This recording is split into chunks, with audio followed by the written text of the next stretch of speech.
o que tem de diferença ou na escolha, né? O que pode ser um motivador aí para a pessoa escolher se ela vai para renda fixa, se ela vai para renda variável? A renda variável, que são as ações, a maior parte, existem outros ativos Sim. de renda variável que não são só ações, né? Então, por exemplo, hoje você pode, inclusive, investir em empresas de fora do Brasil, dentro do Brasil mesmo, dentro da sua conta da corretora aqui do Brasil, que são chamados BDRs. Então, você não precisa abrir uma conta nos Estados Unidos para comprar uma ação da Apple. Você pode comprar uma BDR, que um recibo que equivale a uma ação da Apple, aqui mesmo no Brasil, por você meio consegue, do seu corretor. da sua corretora mesmo, você consegue fazer a compra disso. Então, e o que faz a diferença no investimento na renda variável? O que faz diferença é por quanto você está comprando aquilo. Então, é a mesma coisa. Vamos supor que você está aí querendo comprar um carro. Sim. Vamos supor que o carro, a tabela FIPE dele seja R$50 mil. E que você tenha encontrado um carro em perfeitas condições a 40. Você está fazendo um bom negócio ou não está? Se você pagar à vista se você pagar 40 mil num carro que vale 50, você está fazendo um bom negócio. Sim. Ação é a mesma coisa. A ação, ela tem o valor de mercado dela. A empresa tem o quanto ela vale.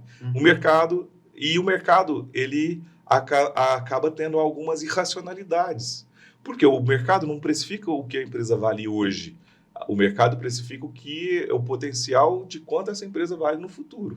Vou te dar um exemplo do que eu estou falando. A Vale.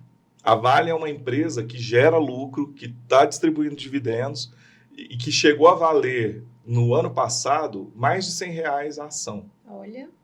Só que a China diminuiu o seu volume de crescimento, tal, porque a maior consumidora de minério de ferro do mundo é a China. Então, diminuiu, tal. Então, o que o mercado já projeta? Isso aqui vai afetar a Vale e tal.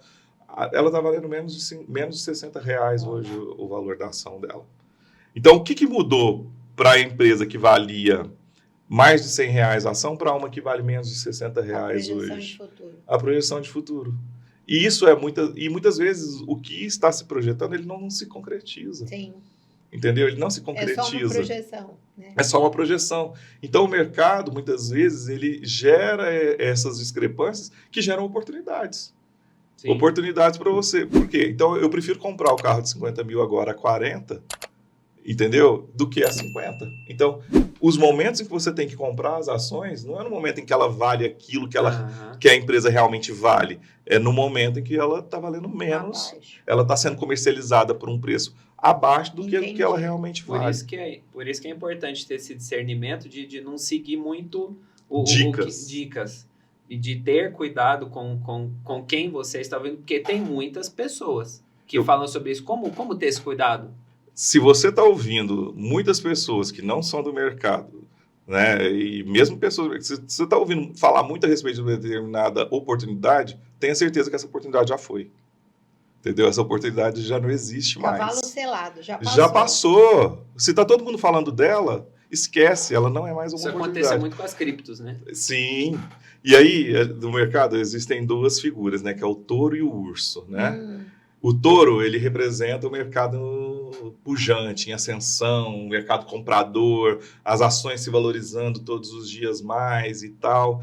E você tem aqui a figura do urso. Então, por que é o touro? Porque quando o touro vai investir contra outra pessoa, ele joga ela para cima. Sim. Então, é por isso que é o touro a figura. E no outro lado, o urso, quando ele vai atacar alguém, ele joga a pessoa para baixo. Ele dá uma patada e joga a pessoa para baixo. E aí, o que as pessoas que não têm ainda a mentalidade de investimento fazem? Elas vão com o mercado. Elas vão comprar na hora que o mercado está subindo.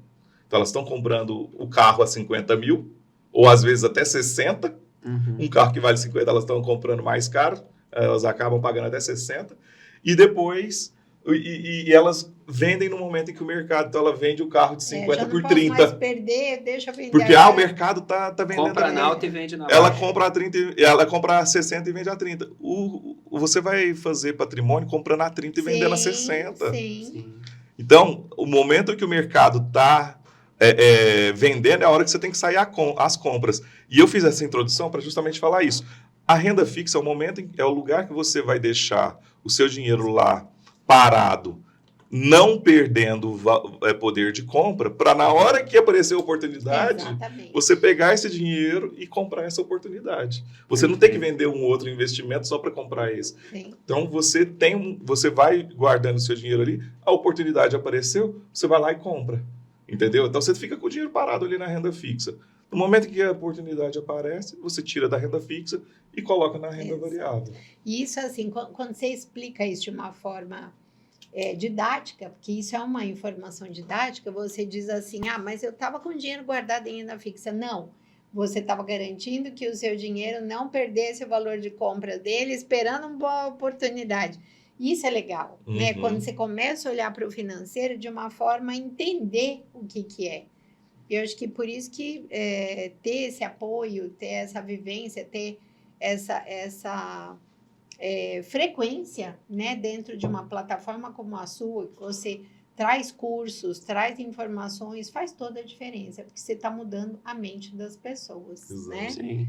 E a gente fala muito sobre isso, está no nosso mercado, está no mercado financeiro, está no mercado de ações, que é o famoso efeito manada. Isso. Né? E você falou algo muito bem de tomar cuidado se estão todas as pessoas falando do mesmo investimento ao mesmo tempo. Tome cuidado, porque essa oportunidade, na grandíssima maioria das vezes, já se passou.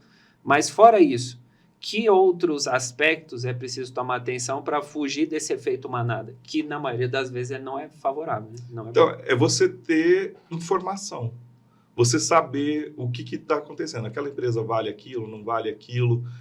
O que está sendo... Ela está se valorizando por motivos certos ou ela está se desvalorizando pelos motivos certos ou não. Vou te dar um exemplo de novo. Não sei se você se lembra, quando o Ike Batista lançou as suas empresas na Bolsa. Uhum. As empresas não faturavam nada e os seus papéis estavam se super valorizando, com uma expectativa de que traria resultado e tal. E o que aconteceu? Aquilo não se concretizou. Sim. Então, as pessoas estavam valorizando uma coisa... super valorizando, então muitas nem sabiam o que estava acontecendo, muitas nem sabiam que a empresa não estava ainda explorando o petróleo dos campos que ela ganhou concessão. Muitas pessoas estavam porque o OGX está subindo, muitas pessoas entraram no oba-oba sem saber o que estava acontecendo ali com aquela empresa. Sim. Na realidade. Né? Então, você precisa entender um pouco do que está acontecendo. Precisa, sim, um pouco, você ter um conhecimento de alguns indicadores financeiros, de saber se aquela empresa é lucrativa ou não, se ela está endividada ou não, se ela distribui dividendos ou não, porque sim. Muitas vezes, nem toda empresa distribui dividendos. Né? Existe uma lei que exige que ela distribua pelo menos 50% do lucro, mas se a Assembleia Geral Ordinária decidir por não distribuir, porque a empresa vai precisar reinvestir esse dividendo na própria operação, e se isso for aprovado, ela pode não distribuir por um bom tempo. E eu falo isso porque uma das empresas que era a OGX, hoje ela está presente na Bolsa, né? E ela se tornou lucrativa, ninguém fala muito dela hoje, né? Uhum. E ela agora começou a pagar dividendos. Esse foi o primeiro ano que ela pagou dividendos. Até que ela gerava lucro, mas ela não distribuiu o lucro para os seus acionistas, porque ela reinvestia na própria operação. E esse ano foi o primeiro ano em que ela distribuiu dividendos. É um terreno pavimentado. Então, se você está de olho em dividendos, você precisa saber, essa empresa distribui dividendos? Uhum. Primeiro, essa empresa gera lucro? Porque se ela não gerar, ela não tem como distribuir dividendos, porque dividendo é parte de lucro. Sim. Se ela não dá lucro, ela não tem que distribuir. Então, a primeira coisa, ela dá lucro, porque tem empresas que não dão lucro.